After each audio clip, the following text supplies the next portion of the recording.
Welcome to the AdventureAmigos.net review for Thor The Dark World, which is a brand new movie that's just come out in the cinemas in the United Kingdom, which is out for the rest of the world soon. It's hammer time. It's hammer time because we're going to hammer the details out of this fantastic movie. And I'm gonna start by saying that I absolutely loved this movie, like ridiculous amounts. So I'm going to try and pick out the flaws first, because it won't take long, in my humble opinion. Other people may vary, and that's why opinions are personal. I'd say that probably the opening 3 minutes are probably the weakest during the entire movie.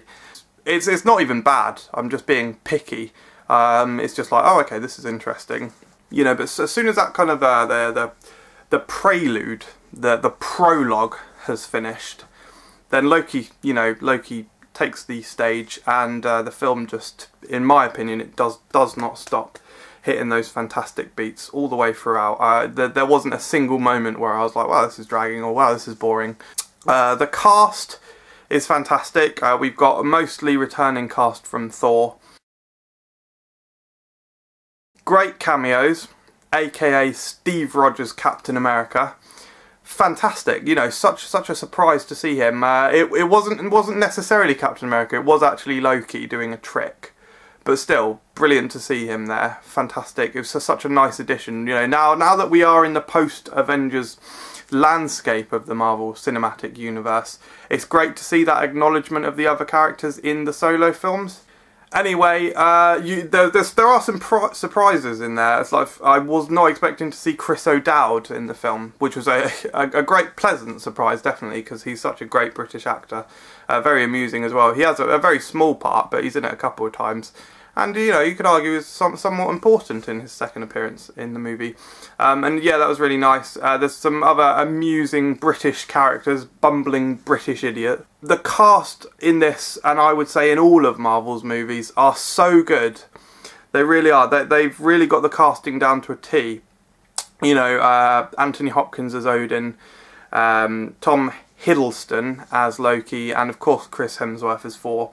Their whole family dynamic is really, it's so nice to see on screen, and it was so nice that we got all of their interactions. You know, they're both the brothers to their father, and the father to each of the sons, and of course the two sons brothers with each other. So that whole family dynamic was element of the film I thought was genius. It was also jam-packed with content, action on many levels. You know, there was so many crowd-pleasing moments, such as Heimdall, aka Luther, aka Stringer Bell, aka Idris Elba. You know, such a cool guy. Everyone loves this guy in real life and in the films and TV series that he is in. You know, and it's great. You know, he was underused in the first Thor film, but in this he has an expanded role, and he just kicks ass. I mean, he takes down a goddamn spaceship. And that was another thing, the great segue, unintentional segue, is that it was a real merge of genres. It was like superhero, you know, fantasy, and in this one a lot of sci-fi as well. The action was so great. It was really jam-packed with action, and it was awesome, dark, and the final battle, I've never seen anything like it, you know. With the portals, and then fighting through all the portals, it was such a fresh and brilliant fight scene to behold, you know. Very humorous as well. There's some beautiful women in the movie. I am a particular fan of Jamie Alexander as Sif. She's gorgeous, in more ways than one.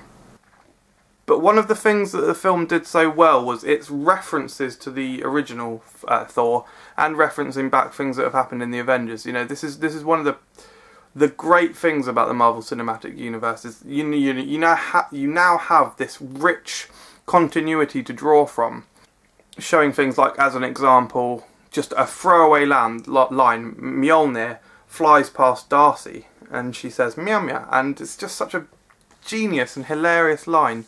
I was in stitches at that. I really cannot praise the film enough. I thought it was amazing. Visually, I thought it was stunning. I thought it was a nice direction. I think the As I said, the character interactions and dynamics. Loki was just incredible. It had so much action, great acting, great cast, great settings, great scenery, great humour, great pacing. It was relentless, really, in a very good way. And on top of all of that, then we get the after credits scene. I was hoping that it was going to be something Infinity Gauntlet-y. But for them to reference that, not only that, but for us the fans to see the first look at Benicio del Toro. Wow, my voice went weird for saying his name. To see Benicio del Toro as the Collector for the first time. First of all, visually, he looks stunning. He looks absolutely fantastic. And also his performance, despite only being, what, like probably less than a minute long, I think this is going to be a really special performance. For me personally, I know everyone's different, I get that, but for me personally, I had virtually no flaws. Wow, absolutely incredible. Thanks for watching, guys. Stay tuned for more Adventure Amigos reviews.net.com/ oh my god, my throat. AdventureAmigos.net. Thanks.